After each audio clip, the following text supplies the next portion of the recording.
그래도 엄청 떨어요. 아직까지 떱니다. 덜덜덜덜. 저도 많이 떨어지는 한 번에 5개씩 막 이렇게 떨어지고 했어요. 근데 그러다가 하나 되면은 정말 미치거든요. 길바닥에서 소리를 막 질러요. 정말로.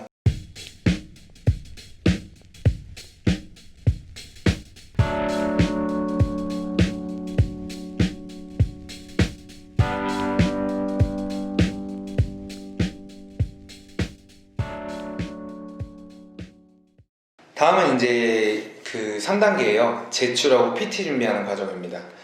여러분, 제안서 다 쓰고 최종 보면 완료하면 끝난 것 같죠? 절대 그렇지 않습니다. 제안서를 끝내는 시점은요, 딱 수주를 할 때입니다. 수주를 할 때. 그때까지 긴장을 놓으면 안 되고 할 일이 많아요, 사실은.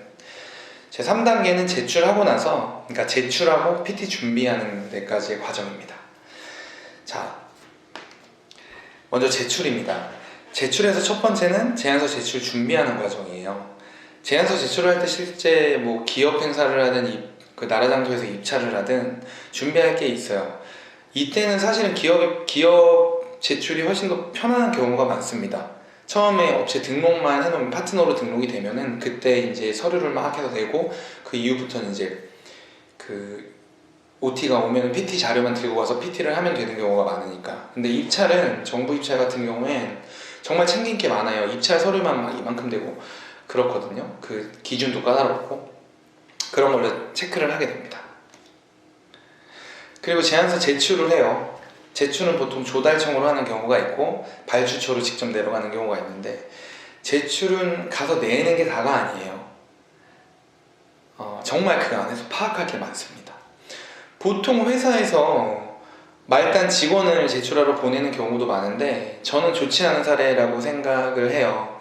어느 정도 이제 이 눈치도 좀 있고 여러 가지 사항들을 파악하고 제출도 잘할 수 있는 그런 사람이 가야 됩니다. 제출 잘한다는 거는 이 무거운 제안서 뭉치를 잘 들고 갈 수 있는 뭐 힘도 있고 막 이런 사람 얘기가 아니에요.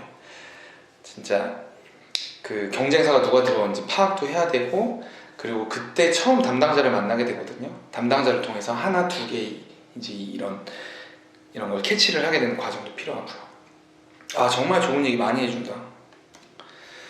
그리고 이제 프레젠테이션을 합니다. 프레젠테이션 전략을 수립하는 과정이에요. 이제 여기서는 프레젠테이션 전략을 어떻게 갖고 갈 것인가. 이때는 경쟁사가 좀 파악이 어느 정도 된 상황에서는 경쟁사 대비 PT 전략을 어떻게 갖고 갈 것인지. 일단 제안서는 냈지만 PT가 정말 중요하거든요.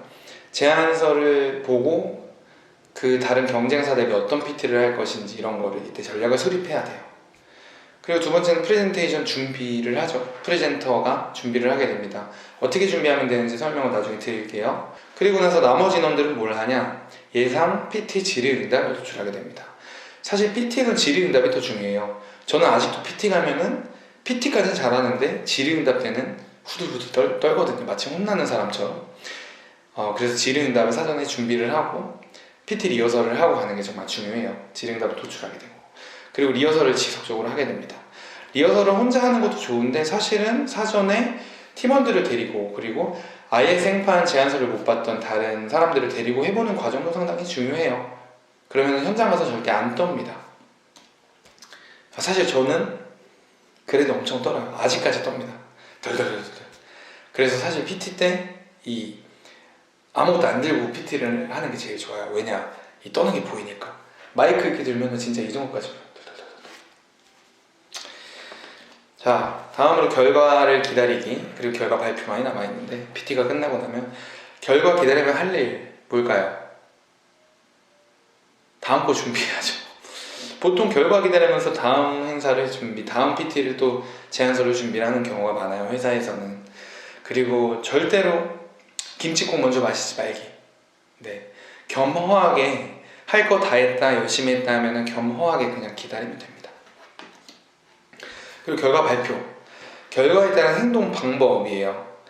이게 뭐냐면 사실은 되게 이제 붙으면은 굉장히 좋고 떨어지면 실망이 많이 크잖아요. 정말 열심히 했는데 여러 명이서.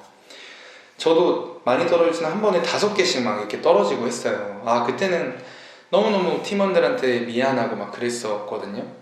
근데 그러다가 하나 되면은 정말 미치거든요. 길바닥에서 소리를 막 질러요. 정말로. 근데 중요한 건 이때 절대 떨어진다고 좌절 금지, 붙었다고 너무 자만 금지입니다. 이게 왜 중요한지는 사실 경험을 해봐야 알아요. 하지만 되면은 정말 그날 세상 다 가진 것처럼 같이 기뻐하고, 떨어지면 그날 당일날 아예 확 털어버려야 됩니다. 그 모든 것들을. 그리고 나서 떨어지든 붙든 마지막 단계가 있어요. 그게 바로 애프터 파티입니다.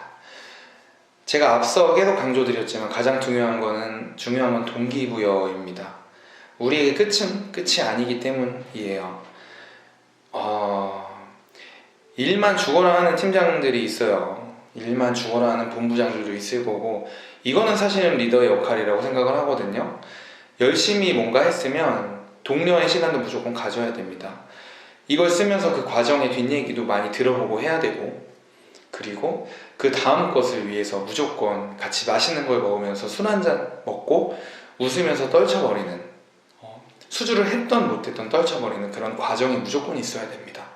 이거는 우리 리더급, 아니면 중간 리더급 팀장님들 분들이 꼭 아셔야 되는 부분인 것 같아요.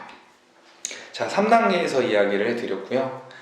많이 지루하셨을 수도 있을 것 같은데 영상 끝까지 봐주셔서 감사드리고, 저는 젊은 기획자 포럼의 과정을 이 절차대로 가져갈 겁니다. 그래서 이 절차를 어떻게 하는지에 대해서 제가 한 편 한 편 다뤄보도록 할 거예요. 우리가 함께 모여 제안서를 쓰는 그날까지.